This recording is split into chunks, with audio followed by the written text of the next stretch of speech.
Hi అండి. ఈరోజు నేను కొత్తిమీర పల్లీ చట్నీ చేయాలనుకున్నాను. అందుకని దానికి కావలసిన సామాన్లు 5 టమాటాలు, 10 మిర్చి, కొంచెం జీలకర్ర, కొద్దిగా అల్లం ముక్క, మరి 2 కట్టలు కొత్తిమీర, ఇవన్నీ వేసి మిక్స్ చేసుకొని పొయ్యి మీద గ్యాస్ మీద పెట్టి మనం ఇట్లా ఫ్రై చేయాలి. ఫ్రై చేసిన తర్వాత కొత్తిమీర ఇంకా తొందరగా డ్రై అవ్వదు కాబట్టి కొంచెం సాల్ట్ వేసుకుంటే తొందరగా డ్రై అవ్వే మార్గం ఉంది.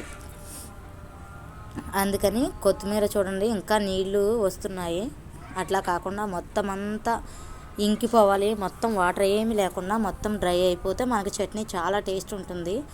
నేను చాలా టేస్ట్ ఉంటుంది అంటే మనకి నచ్చిన ఇంకా ఇంగ్రీడియంట్స్ వేసుకోవాలి అనుకుంటే వేసుకోవచ్చు.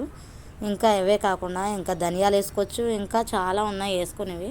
కానీ నా వరకు నాకు ఉన్న కొన్ని సామాన్లలో నేను చట్నీ చేసుకోవడం చూపిస్తున్నాను. నేను మీలో కొత్తిమీర చట్నీ అంటే ఇష్టమో, ఎంతమంది ఇష్టమో నాకు కామెంట్ చేయండి. అది మొత్తం కూడా ఇలా డ్రై అయిపోవాలి. అలాగ చూసారా కొంచెం దగ్గరగా వస్తుంది. ఇంకా బాగా డ్రై అయిపోవాలి.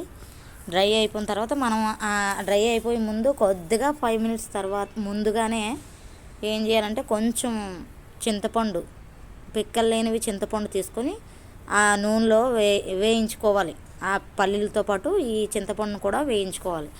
అందులో వేయించుకుంటే మొత్తం చింతపండు కూడా దానిలో కరిగిపోతుంది. మనకి చింతపండు అన్న గుజ్జు కనిపిస్తుంది తప్ప ఇంకా అది కనిపించదు. మొత్తం కూడా ఆ గ్రేవీలో కలిసిపోతుంది.